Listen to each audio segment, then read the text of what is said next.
ఇవాళ police command control రూమ్లో అందాల పోటీల మీద రివ్యూ పెడుతున్నావు కదా రేవంత్ రెడ్డి గారు. మరి రైతులకు రైతు బంధు అందిందా లేదా అని ఎందుకో రివ్యూ పెట్టవు? వానకాలం రైతు బంధు ఎగబెట్టివి, యాసంగి రైతు బంధు సగం మంది కూడా అయిపోతివి. రుణమాఫీ అందిందా లేదా? 42,000 కోట్లు రుణమాఫీ ఇస్తామని చెప్పి కాంగ్రెస్ పార్టీ అసెంబ్లీలో బడ్జెట్ ప్రసంగంలో చెప్పి ఎన్నికల సమయంలో హామీ ఇచ్చినవు. మరి అసెంబ్లీలో బడ్జెట్లో చెప్పిన రుణమాఫీ 42,000 కోట్లు అయిందా లేదా అని రివ్యూ చేయడానికి నీకు సమయం దొరకలేదా రేవంత్ రెడ్డి గారు? కేసీఆర్ గారు రైతు బీమాను దేశములోనే ప్రపంచంలో ఎవరు చేయని పని రైతు బీమాని తెచ్చి రైతులకు భరోసాని ఇచ్చిండు, ధైర్యాన్ని ఇచ్చిండు. ఇవాళ మీరు ఇంతవరకు ఫిబ్రవరిలో కట్టాల్సిన రైతు బీమా పైసలు మే నెల వచ్చినా రైతు బీమా పైసలు కట్టలే. ఇవాళ మార్చ్, ఏప్రిల్, మేలో చనిపోయిన రైతులకు రైతు బీమా డబ్బులు రావడం లేదు. దీన్ని రివ్యూ చేయడానికి రేవంత్ రెడ్డి గారు మీకు సమయం లేదా అని నేను అడుగుతా ఉన్నా. ఈ వడ్లు కొంటలేరు, వడ్ల కుప్పల మీద రైతులు పిట్టల్లాగా రాలిపోతుంటే దీని మీద రివ్యూ చేయడానికి మీకు సమయం లేదా అని నేను అడుగుతా ఉన్నా. 4,000 కోట్లు వడ్లు కొన్న రైతులకు డబ్బులు రావడం లేదు. గొప్పగా చెప్పిన 512 కోట్ల బోనస్ రావడం లేదు. ఇవి ఎందుకు పడతలేవు రైతులకు? 48 గంటల్లో కేసీఆర్ ఇచ్చినప్పుడు మీరు ఎందుకు ఇవ్వలేకపోతుండ్రో రివ్యూ చేసుకోవడానికి మీకు సమయం లేదా రేవంత్ రెడ్డి గారు? అందాల పోటీల మీద ఉన్న శ్రద్ధ రైతుల మీద మీకు ఎందుకు లేదు అని నేను సూటిగా ప్రశ్నిస్తా ఉన్నా. ఇలా అనేక చోట్ల నేనేమి రాజకీయంగా చెప్తున్నటువంటి విషయం అంతకంటే కాదు. ఇవాళ ఉదయం నుంచి ఇవాళ జూపల్లి గారి నియోజకవర్గం కొల్లాపూర్లో తడిసిన ధాన్యాన్ని కొనాలని రైతులు రోడ్డెక్కినారు. వాళ్ళని పట్టించుకునే నాతులు లేదు.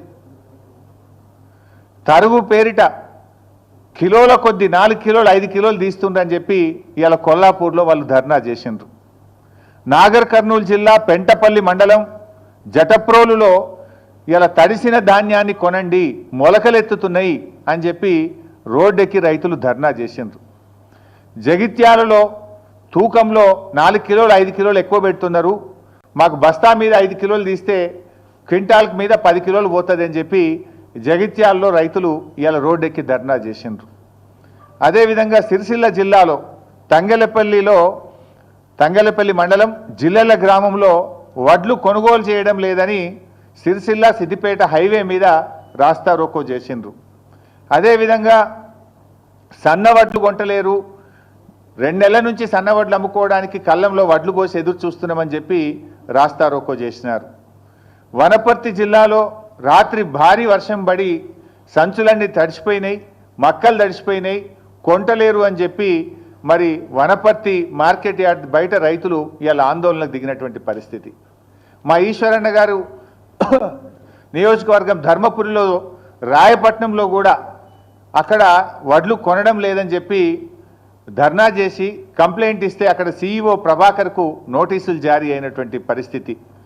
అదేవిధంగా ఖానాపూర్, ఆదిలాబాద్ జిల్లా ఖానాపూర్ మండలం ఏర్వచింతల గ్రామంలో 4 కిలోలు 5 కిలోలు ఎక్కువ జోకుతున్నారు, రైతులకు తరుగు పేరు మీద తాలు పేరు మీద తీస్తున్నారని చెప్పి పిఏసిఎస్ నిర్వాహకులను రూమ్లో వేసి తాళాలు వేసింది. ఇవాళ అంటే రాష్ట్రంలో ఈ జిల్లా ఆ జిల్లా కాదు, రాష్ట్రం అంతా కూడా ఈ సమస్య ఉంటే ప్రభుత్వం ఎందుకు మొద్దు నిద్రపోతా ఉంది?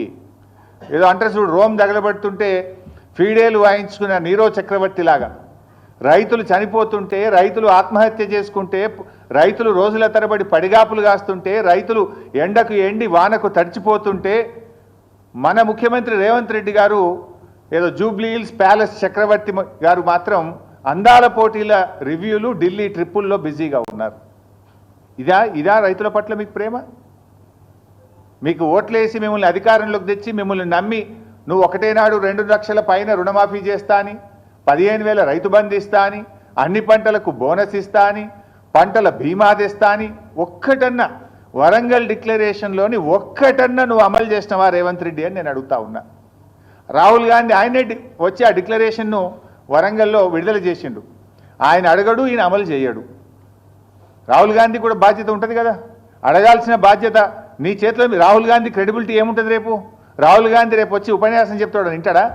ఏమని నమ్మాలి? ఏమని చెప్తావు? వరంగల్ ఇచ్చిన హామీ ఒక్కటి అమలు చేయలే అని రాహుల్ గాంధీ ముందుకు క్షమాపణ చెప్పాలి. 1 ఏడాది అయింది, ఇంకెంతకాలం మోసం చేస్తారు? ఇచ్చిన హామీలు అమలు చేయమంటే రేవంత్ రెడ్డి గారు నన్ను ఢిల్లీకి పోతే చెప్పులు ఎత్తుకుపోయడం లెక్క చూస్తుర్రు, నాకు అప్పు పుడతలేదు అని రేవంత్ రెడ్డి గారు మాట్లాడతారు. ఇవాళ పరిస్థితి ఏంటంటే ఆఖరికి పాకిస్తాన్ను నమ్మి అప్పిస్తున్నారు తప్ప రేవంత్ రెడ్డిని నమ్మి ఎవడు అప్పిస్తలేడు. నిన్న కూడా ఏదో పేపర్లు చూస్తే పాకిస్తాన్కి అప్పించినట్టు కనబడ్డది. అంటే నీ పరిస్థితి అట్లా తయారైపోయింది. ఏంది అసలు నీకు పాలన చేతగాక, నీ ప్రజెంటేషన్ సరిగా లేక, నువ్వు ప్రతిపక్షం మీద బురద జల్లబోయి నువ్వు తీసుకున్న గోతులే నువ్వే పడ్డావు. ఇప్పుడు ప్రభుత్వాన్ని నడపడం అంటే ప్రతిపక్షాల మీద దుమ్మెత్తి పోసినంత సులువు కాదు రేవంత్ రెడ్డి గారు. ఇప్పటికైనా పాలన మీద దృష్టి పెట్టు, రైతుల కష్టాలు తీర్చాలని చెప్పి నేను రేవంత్ రెడ్డి గారిని కోరుతా ఉన్నా.